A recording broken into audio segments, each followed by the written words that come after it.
Assalomu alaykum. Meni kutib qolgan tog' echkilari bugungi ojirimning sizlarga baxshida etmoqchiman. Demak, boshladik. Tog' echkilarining kelayotgan 2026-yilning oyma-oy 1 yil davomida yanvar, fevral, mart, aprel, may, iyun, iyul, avgust, sentyabr, oktyabr, noyabr va dekabr oylarida bitta karta faoli bilan nima kuchishligini ko'rib olamiz. Tog' echkilari 22 dekabrdan 20 yanvar qadar tug'ilgan sohib vakillari bo'ladi. Mana bunday kartada yanvar oyini ochishga boshlaymiz. Yanvar oyi tog' echki burji vakillarini nima kutadi? Dani peterka mechey kutadi. Peterka mechey degani bu osonlikcha shahar berish yo'q.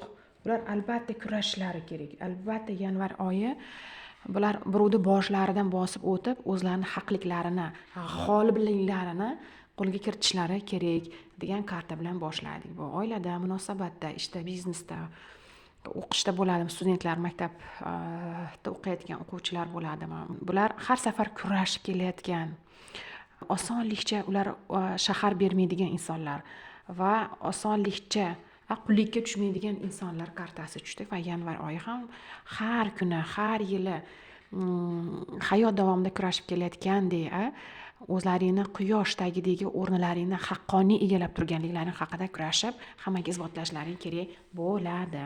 Demak, biz yanvar oyini tugatib, fevral oyiga mana bu taroda ochamiz. Bu Taliso Goda, hammaga taniqli Taliso Godada.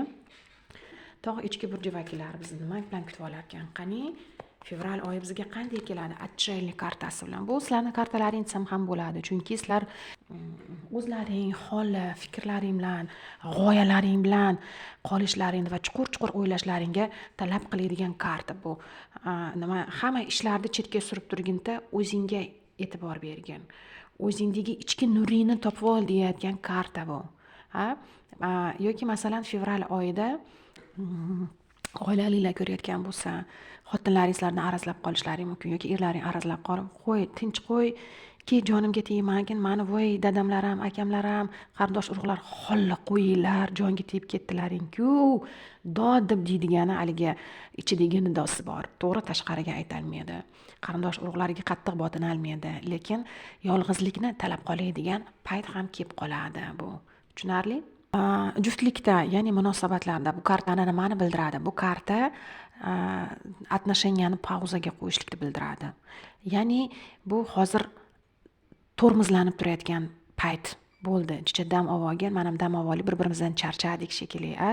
Menga ozgina o'zimni ichki dunyoyimni, o'zi dalsha bo'lishi nima keltirib chiqishi mumkin bizni bir-birimizga bo'lgan munosabatimiz deb chuqur o'ylaydigan vaqt keldi. Va biz mart oyiga Taro Безумный Luna'dan ochib ko'ramiz. Taro Безумный Luna bizni nimaga olib keltiradi? Qani, qaysi безумный ideyalarga olib keltiradi? Tog' echki burji vakillari mart oyi bizga mana tema holi qo'y deb turgan fevraldan mart oyiga ham o'tyapsiz. Bu jincha cho'zilar ekan shu holatlaring. Bu nima degani? Bu degani bu shu paytgacha qiynalib kelib hayotlarini kurashib kelayotgan joylaringda o'zi tugab qolish payti kelib qoldi. 40 o'tib biriga chidash qoldi xolos. Tabriklayman. Kim nimani qiynalayotgan bo'lsa, biznesda bo'ladi, tikuvchilik bo'ladimi, oilasini, bola chaqamni boqaman deb u bozorga chiqib, kartochka, semichka, u farqi yo'q, nimani sotishdan qat'iy nazar, kasbdorchilik bo'ladimi, kulolchilik bo'ladimi, yo o'qituvchi bo'ladimi, bironta bir firmada, korporatsiyada ishlaydimi, shu qiynalganlaringiz, masalan agar biznesmenlar bo'lsa, shu paytgacha qiynab kelayotgan narsalaring уже bo'ldi, tugashi, yakunlanishi, mart oyini ham chidab bersalaring, ag'iz zo'r chiqadi, yakuni Alloh darajadan ham Alloh chiqadi deydigan karta keldi. Qiynalayotganlaringni mart oyi juda qiyinchilik ko'rayotgan karta bu. Biz aprel oyiga o'tamiz. Aprel oyini vintajniy mana bunday chiroyli tarotda ochamiz-da va yanvar 20-kuniga qadar tug'ilgan tog' echki vakillari, to есть 22 dekabrdan 20 yanvargacha tug'ilgan vakillarni nima kutadi? Aprel oyida transformatsiyalar kutadi. Transformatsiyalar degani ichki o'zgarishlar degani. Bu shunaqa situatsiyaga tushib olar ekansizki, qiynalib, o'zingiz yolg'iz qolib va qiynalayotgan paytingiz sizni butkul ich-ichingizdan aprel oyida o'zgarasiz. 180 gradus emas 360 gradusga o'zgaradigan karta kelyapti. Ya'ni transformatsiya, yangi уровеньga kelyapti. Balki munosabatda bo'layotganlar, ikkita yoshi, balki qandaydir yangi pog'onaga chiqasizlar. Отношениялар, bir-biriga bo'lgan munosabatlar, sevgi-izhorlaring chuqurlashar, ya'ni ulg'ayar, bir-birlarga qarashlaring boshqacha bo'lar. Biznesda yangi transformatsiyaga uchrab, bilmayman qanday holat bo'ladimi, yo bankrotlikdanmi yoki masalan kurashib bo'ldi, endi qarab chiqishim kerak, shu kungacha mana o'ylanayotgansizda, siz javoblarni izlayotib qiynalayotgan paytingizda, yo bu cho'ta men olib borayotgan ishlar menga rezultat bermayapti, boshqa rezultat, boshqa planlarni, boshqa strategiyalarda, ya'ni qog'ozga plyus minuslarni yozib olib turib ko'rib chiqishim kerak, tubdan o'zgartirishim kerak deb turib o'zgarishlar yuz beradi bizga. Tubdan o'zgarasizlar. Ich-ichlaring, kimnidir xarakterlari o'zgaradi, tushunarli? Xo'p, aprel oyidan biz may oyiga Taro mistikskiy momentni ochamiz. Taro mistikskiy momenti bizga nimani olib keladi? Taro mistikskiy momenti 22-dekabrdan 20-yanvarga tug'ilgan tog' echki burch vakillariga yangi четверка mecheyni olib keladi. May oyimiz dam olishlikni, charchab qolganimizni bo'ldi, hamma narsa jonimizga tegdi, shu kungacha kurashib keldik.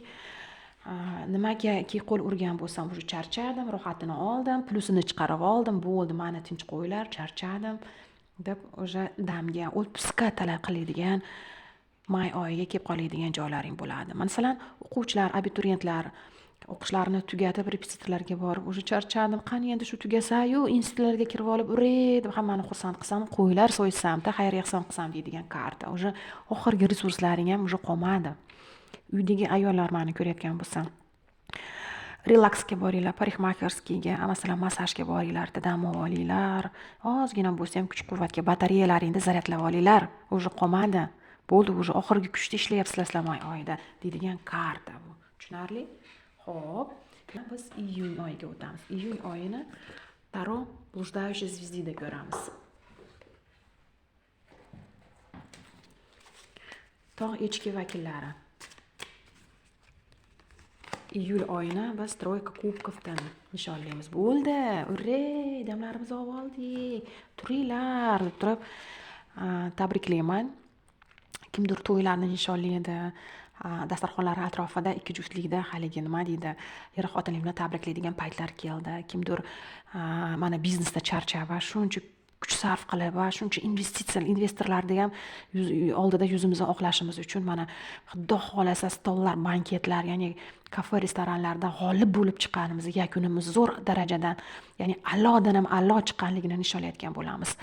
Lekin ikki juftlikda, munosabatda, oilada bu narsa nimani bildiradi? Uchburchakni bildiradi. Ehtiyot bo'linglar. Demak, bazmi aerodromlaring ham bor.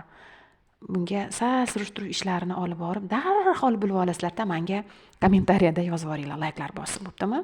Ya'ni bu iyun oyi mana shu kartalar bilan tugatamizda va iyul oyiga o'tamiz. Iyul oyimizni Светлый провидецni ochamiz. Светлый провидец bizga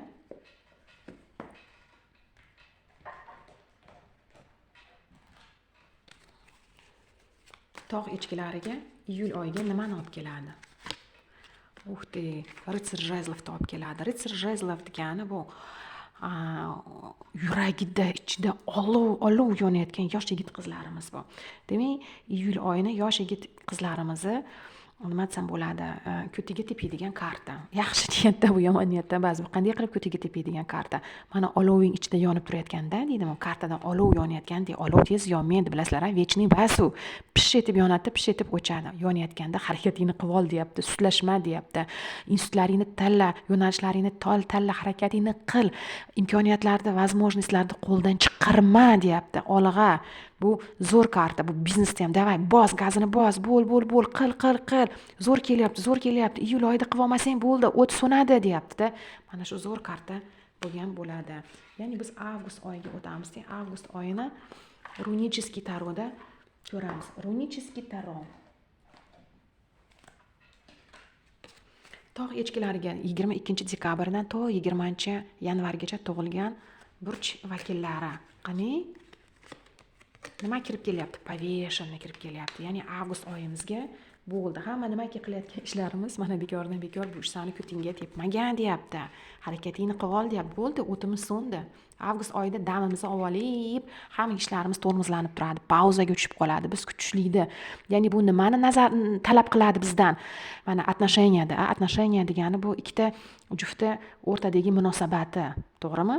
Xo'p, oilada qilayotgan ishlarimizni o'zimizga, bolalarimizga, vaziyatga, erlarimizga, biznesda masalan partnyorlarga, o'zingizga yoki investorlarga, hamma narsaga mana to'xta, stopga bos deyapti. Boshqa burchak ostida qara deyapti, ko'rmagan qirralari ochiladi deyapti. Bu vaziyatni talab qilyapti. To'xtatib, sizlarni mana bunday emas, mana bunday qilib yoyib olib turib, boshqa burchakdan, boshqa tomonlardan qaragin. Baho bergin, balki bir narsa qilayotganimiz noto'g'ridir, balki bizni partnyorlarimiz aldayotgandir yoki munosabatlarda ikki juftni munosabatida nima deyishimiz mumkin, balki to'g'ri xulosaga kelib turib shu partnyorni tanlaganman, yo noto'g'ri qildimikan, bu tanlovim to'g'rimi noto'g'rimi deb boshqa qirralarini ham tag-tagini pardalarni ochib taylardan ko'rib olinglar deyapti. Oilada ham shu avgust oyi bo'ladi. Oktyabr oyimizni illyuminat kartasida ochamiz.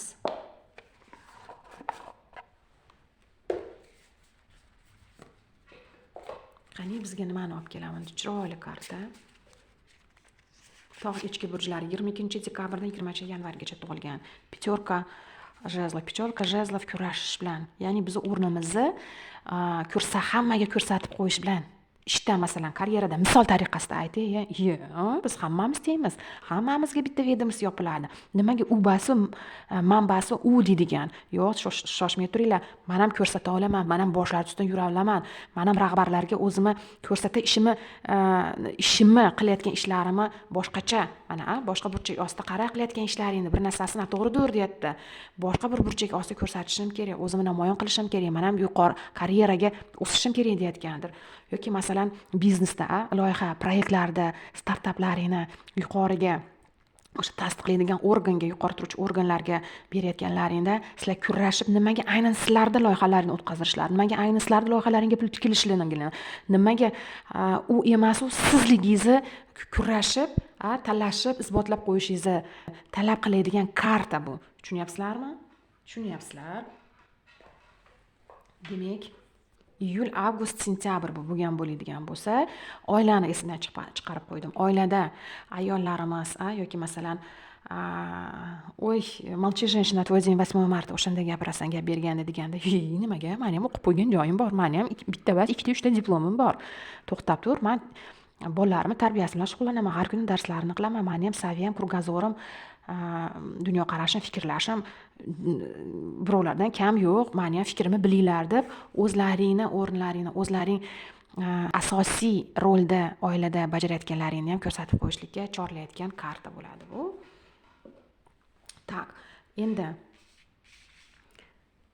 oktyabr oyini biz Taro Yevada ko'ramiz. Taro Yeva bizga nimani olib keladi? Chiroyli mana olmachali kartalari. Har safar shu kartani ochayotganimda kofe choylar damlab olib, adyallarga o'rab olib, koreyskiy doramalarni qo'yib ko'rgim keladi. Qaranglar, olmachalar, koritsachalar bilan juda ham atmosferniy karta. Bizga nimani olib keladi? Oktyabr oyida tog' echkilariga Pash Pentakli olib keladi. Pash Pentakli degani bu bolalar, bolachalar. Ya'ni o'smirlarga oilada e'tibor berishimiz kerak bo'ladi deyapti. O'rtoqlarimiz, ukalarimiz, bolalarimiz bo'lishi mumkin, yoki talabalar, studentlar bo'lishi mumkin, kollej o'quvchilari bo'lishi mumkin. Bu oilada bilim olayotgan, chaqqoqlik bilan bilim izlayotgan bola bo'ladi bu. Yoki o'zimiz, masalan, bola singari nima deydi, bir narsaga, yangiliklarga, yangi hunarlarga, yangi znaniya, bilimlarga intilib chanqoqlik bilan o'rganayotgan karta bo'ladi. Mana shu oktyabr oyida bir narsalarni yangitdan boshlar ekanmiz, o'rganar ekanmiz. Hunar bo'ladimi bu, bilmayman, loyihalar bo'ladimi yoki bir boshqacha bir narsalar bizni rosa ham qiziqtiradi va biz kerak bo'lsa pullar tikib, shu krujoklarga borib, usta shogirdlikka tushib o'rganayotgan kartani bildiradi bu. bolalarimiz ham o'qitayotganimiz pullar sarflashib shu bilimlarni repetitorlarga maktab kollej institutlarida kontraktlarni to'latib qo'llariga bilim berayotgan farzandlarimizni ham bildiradi bu. Xo'p, noyabr oyini biz Tarot Druid Craft'ni ochamiz. Tarot Druid Craft'imiz mana bunday katta karta, qo'limga ham sig'maydi. Tog' echkilariga nimani olib keladi? Noyabr oyi Prinsessa Mechey olib keladi. Prinsessa Mechey degani bu sovuqqonli karta. Undan tashqari Prinsessa Mechey bu bizni ortimizdan yoki o'zimiz kimlardir ortidan poylayotgan bo'lamiz. Internet tarmoqlari bu Instagram bo'ladimi, Facebook bo'ladimi, YouTube bo'ladimi, agar nimalari bo'lsa-da, endi bloglari bo'lsa, kanallari bo'lsa, u Telegram kanallari bo'ladimi, yo o'zlaridanmi alohida qandaydir bir pinhona kuzatayotgan bo'lamiz yoki masalan g'iybat tagida qolib ketgan karta, ayo orqamizdan kuzatishib rosa g'iybat qilayotgan kartamiz. Demak, kimgadir dumini bosib olganmizki, mana kurashib, mana kartada kimni o'zimizni o'rnimizni ko'rsatib qo'ydikki, kimgadir biz yoqmayapmizki, orqamizdan kovlalar boshlanadigan o'sha noyabr oyiga to'g'ri kelyapti.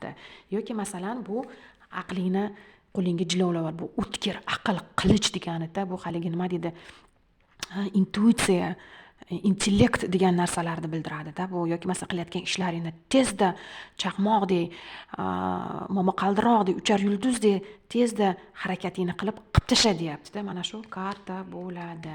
Yoki masalan Prinsessa Charge degani kimdir hayotida shu sovuqon, meditsinada, organlarda o'qiydigan bu yosh qizlar, erga tegmagan, o'sha 20 plus minus atrofida qizlar, yigitlarimizni ham bildirishi mumkin. O'zlaringga juftlik halollaringda topishlaring ham mumkin karta. Yaxshi karta, yomon emas. Ya'ni endi dekabr oyi tog' echkilariga 22-dekabrdan to 20-yanvarga tug'ilgan burch sohiblari mana shu familiya tarotda ochamiz. Familiya tarot bizga nimani olib keladi? Familiya tarot dekabr oyini ham olib keladi, ham yakunlab beruvchi karta bizga, tog' echki burch vakillariga Ritsar Jezlov olib keladi. Ritsar Jezlov degani hammasi zo'r bo'ladi, hammasi olovdek yonib pishlatib tashlaydi. Ya'ni yilda oxiri hammasi qaranglar, yosh kartalar chiqyapti. Mana tog' echkilari hammasi studentlar ko'ryapti, shekillar talabalar, kollej o'quvchilari, maktab o'quvchilari va yosh yigit qizlarimiz ko'rayotgandir. Ritsar Jezlov degani bu o'zlaringga mana shu noyabrda topgan juftlaring dekabr oyiga ham o'tadi deyapti. Kimdir sizga sevgi izhor qiladi. Ritsar Jezlov degani olovdek ishlarimiz pishillab yonib, rezultati zo'r chiqadi, yakun a'lo darajada a'lo chiqadi deydigani. Ritsar Jezlov oiladagilarga bo'ldi, endi yil yakunladi, nishonlilar, nima deydi, asal oyini erlaringga quloqlariga pichillab qo'yinglar deyapti. E'tibor bersin, olovli mana shu Ritsar Jezlovga o'xshab sizlarga sal e'tiborliroq bo'lsin deydigan karta. Nimaga ekkan bo'lsak o'shani o'ramiz deydigan raskladimiz chiqdi. Zo'r yakun keldi. Tog' echkilarim, men esa sizlarga kirib kelayotgan 2026-yilni yaxshi boshlab, yaxshi tugatishlaring tarafdoriman. Nimaki orzu niyat qilsalaring hammasi ushalsin, hammaga omadli kelsin. Shu nuqtada sizlarni xayrlashib qolaman va 2026-yilda ko'rishlik bizga nasib qilsin. Agar meni 2026-yilda ko'rayotganlar bo'lsa, shu yillik davomiy, ya'ni fevraldan boshlayotgan kartalarni ham yil davomigacha oxirigacha ko'rib olishlaring mumkin. Oyma-oy nimani sizlarni kutayotganini. Albatta bu umumiy ochirim. Kimgadir tushishi mumkin, kimgadir tushmasligi mumkin, chunki hammamiz ham tog' echki oyida tug'ilsak ham yillarimiz boshqa, kunlarimiz boshqa. Yoki ochirimlarga marhamat, shapka profilimda WhatsApp nomerlarim bor. Xayr.